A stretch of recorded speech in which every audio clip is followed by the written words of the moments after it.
nimkaribishe mgeni wa heshima Dr. Samuel Kanja kwa makofi. Thank you. God is good. All the time. All the time. God is good and that is nature. God is good. All the time. All the time. God is good and that is nature. Wow. Yeah, so I thank God for this opportunity to be with you this afternoon and also in the morning. I think my work was made easy by Father Manyanga, that is Father Francis. When he was preaching, I can say I almost cried. And my tears are not usually very far from my face, because when I thought about what I need to thank God about, there are so many things that I felt challenged by the homily. Father, that homily was inspired by the Spirit of God. You reminded me that in all the graduations I have had, I have never failed to cry.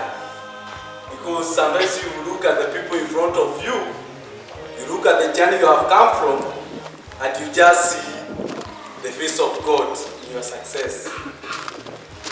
And because I am one person who likes, correcting where people are wrong, I don't know who told people I'm a doctor. And this is not the first place I'm called so. I'm not a doctor, I'm Mr. Kanja. Maybe the next few years I'm going to be a doctor. But this is not the first place I'm being called that. I don't know why. People also call me father. I don't know why. Yeah, I don't know why. But maybe I can say all those who have spoken before me have actually said most of the things that I was to say. But since I came all the way from Nairobi just to be here with you, I have to say something, isn't it? Yes. Am I allowed? Yes. I was here by 9 and I came all the way from Nairobi. And why I was here at 9 is because I knew where I was going. So how did I plan my journey? I asked myself, for me to be at St. Clair at 9, what time do I need to wake up? How long will I take to prepare being a man? Then, at what time do I leave Nairobi?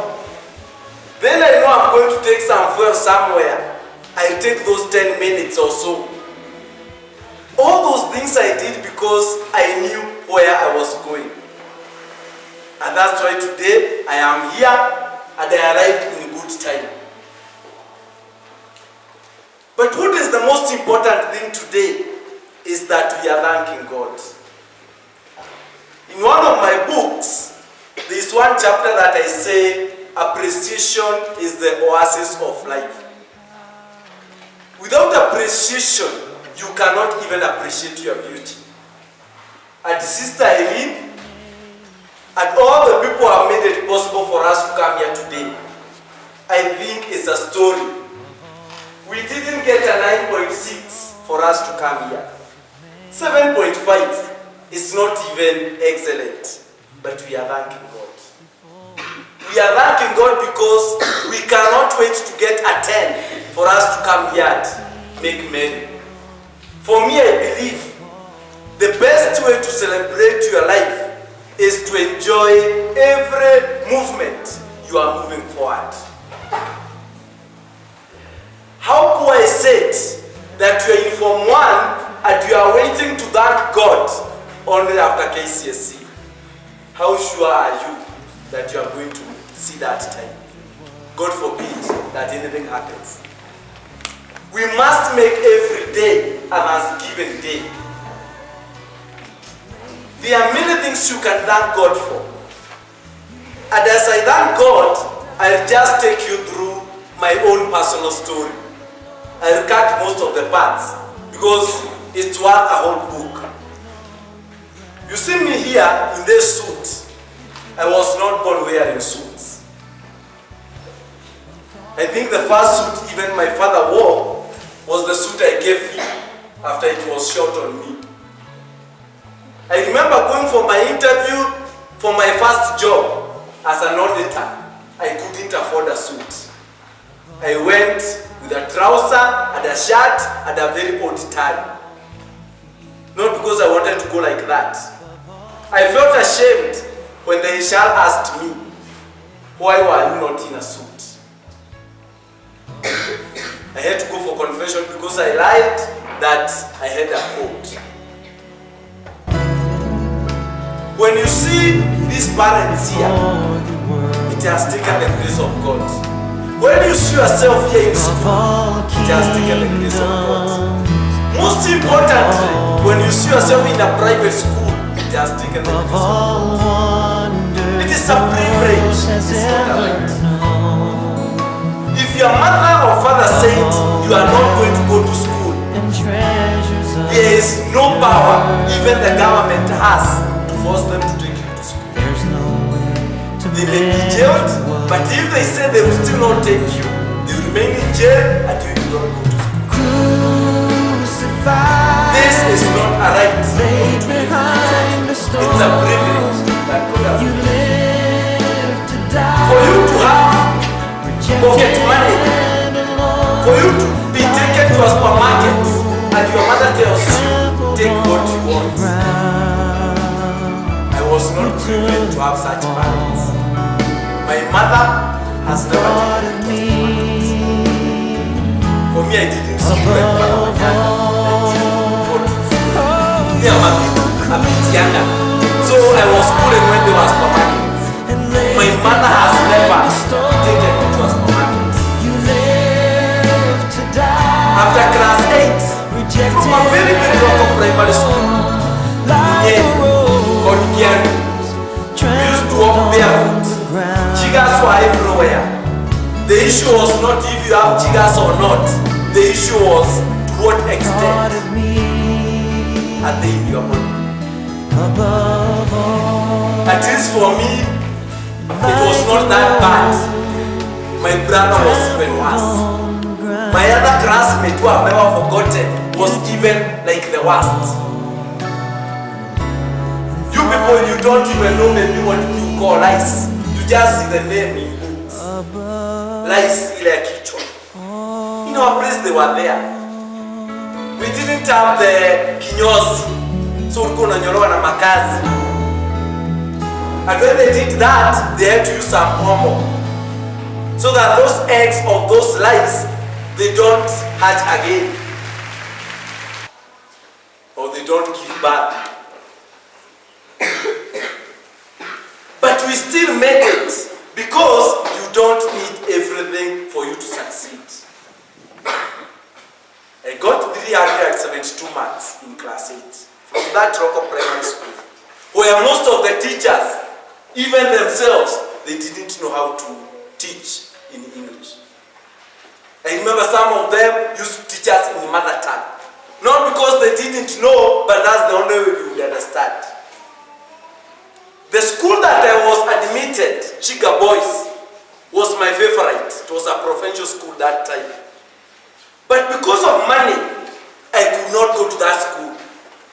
I found myself in a school I had never thought about, in a school I never knew, in a school that I saw it the day I was reporting. It was a private school like this one. It was run by the Christian brothers. And it was meant to assist those children from the poor families. But we used to pay fees. The fees in that school was the same like that one in the other schools. But at least they never requested anything extra when you are reporting as a Form 1. My parents preferred that school. I was admitted there. But again, all the money we managed to collect was not enough for me to join that school as a boarder. So the day I was reporting, I've never forgotten the date, the 1st of January 2003. So when I was reporting for Form 1. I remember I was going to school as a day scholar, with no mattress, with no box, with nothing. I got a guardian who was a Form 2 called Douglas. He he talked to the principal, and I was allowed to join as a boarder to pay the money later. Why did Douglas talk to the principal and not me or my mother or my father? Because our principal was Mzungu. My father, even class 1, he has not gone. My mother is quite educated. She went up to class 7. Myself, the primary school I came from, I couldn't manage even to hear what that principal would say. I remember during orientation, a speech of 2 hours, I only had one word. All right, at the end. Okay, up to Form 4 at least, I managed to be understanding the late Brother Dominic Doctor. The school was called St. Mary's, and it is still called St. Mary's in Nyeri. It is a brother school to Rugai boys. They behave the same like Rugai boys. The jobs that Rugai does, the same way at St. Mary's. The whole of my Form 1, and this is where the key point is. Having come from a very local primary school, imagine I would fear speaking to my own classmates. I remember one guy from Nakuru was called David Kemani, and another one, Augustine Domo. They were very good in English from private schools. For me, I was a stammerer. Today, I thank God that I can stand in front of people and say something. No matter the words I use, but at least I can stand and say something. I thank God for that. Life was not easy after that.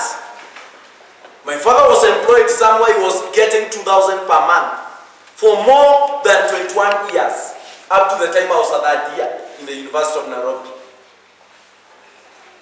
So, from Form 1 to Form 4, what sustained me in that school was a bursary program. But there was a condition. Out of the fees of 26,000, the school was to pay for you 10,000, and the 16 by your parents. But for this 10 to be paid for you, you had to remain in school for 2 weeks every holiday. To do what? To work. Every 2 weeks or 3 weeks. That school, St. Mary's, up to today, it is the boys who clean for the pigs. It is the boys who feed those pigs. It is the boys who milk the cows. I knew how to milk at St. Mary's boys.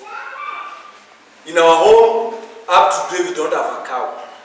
Of course, now it's not because we cannot afford, but we don't have even a place to keep it. Nearly there is no land. I knew how to milk at St. Mary's. It is the students who do the wood chopping, Form 3s rather. It is the students who remove the manure from the compost pit to the shamba. Remember, it's not a punishment. That's your work for a whole term. When you open school, before you go to the dormitory, you first go to the notice board to check what work have I been given. So when these students go home, who is going to milk the cows? When these students go home, who is going to feed the pigs? It is a number of 20 students who were in the bursary program. I thank God for that.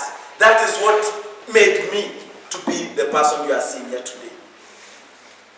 To cut the whole story short, there is one experience I have never forgotten.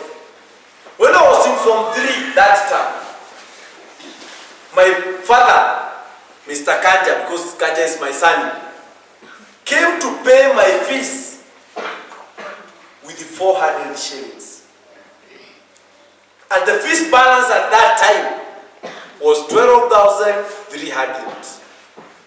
And here he comes, after reminding him for a whole month, he comes with 400 shillings. My father was not a drunkard, but he didn't have that money. Shamelessly, I told him to go back with the money. And he did.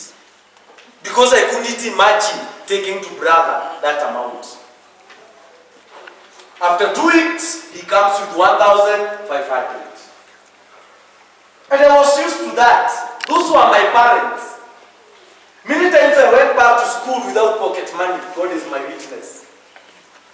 Many times I went to school without shopping. Even exercise books. Today I remember very well. I used to buy all my books squared. Except Insha and composition.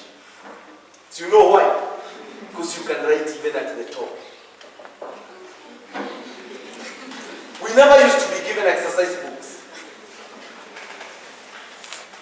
But after 4 years in that school, after those 4 years, those challenges never determined the person I became. My parents not being educated, that my father would only appreciate when I say I was number 1 or 2 or 3, not the grade. My father could not tell a difference between a B and a C, between an A and a B. He has never gone to school. My mother would try. So what they were interested is the possession. But come KCSE, what I got, even the fees balance that I had, I can tell you up to today, I have never paid. I went for my results and the principal told me, don't worry about that. I didn't pay. Out of the 8 subjects that I did, I got 7 straight A's and 1 A minus.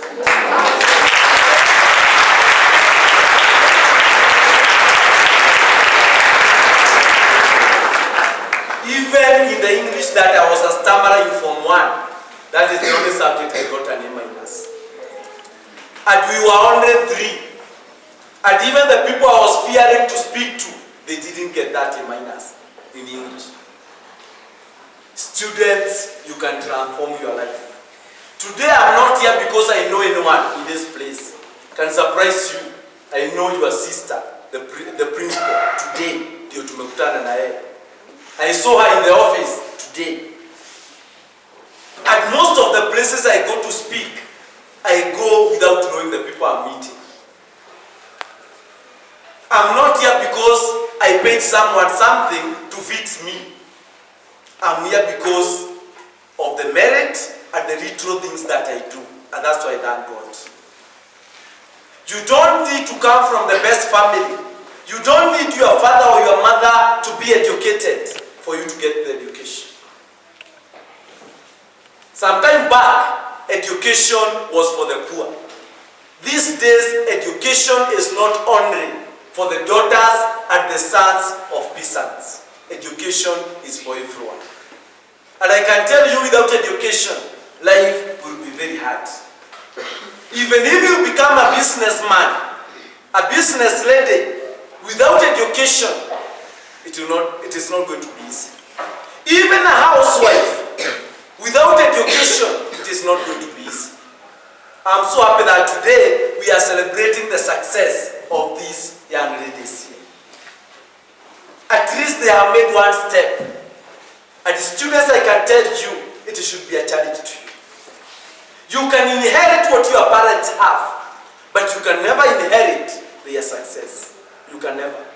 If your father is a doctor, if your mother is a professor, you can never inherit that title just because they are your parents. Success cannot be inherited. Success is personal, and success is a statement of the mind. You must make that statement. You must define your success. What do you call success to you? Today, the 7.4 or 7.5 was for alliance. They cannot organize for a mass for Thanksgiving. Why? That is not their best. Next year, if we get the same, I'm so sure we might not come here because we are rising. We are going up. And that's why my short message will be, how can we redefine the excellence of St. Clair? It's a school I'm in a board chair in my village, a day school. We got a bin grade of 4.2 last year. And we made 21 students to go to university. And I can tell you, there were celebrations with 4.2. Even the teachers now want to be taken to Mombasa to Surely we have already approved the budget. Why? Because that is our success. That is our level of excellence. And if we can take 21 students from such a school, it is a day school, purely day school, mixed boys and girls. What is this excuse that you have at St. Clair where you cannot go to university? It doesn't mean if you don't go to university, you will not continue living. But I can tell you, life changes. Even those who do diplomas, later they go and do the degree. Why don't you do it immediately? Why don't you do it once for all? In that school I'm talking to you about, my alma mater, with all those jobs that the students are doing, you are waking up in the morning to clean for the pigs, not to study. And they are still making it. Last year they had a mean grade of 8.2. Out of 94 students, 79 are making it to university. These things are possible. In the year 2007, the school was number 12 countrywide. When I heard that St. Clair was number 14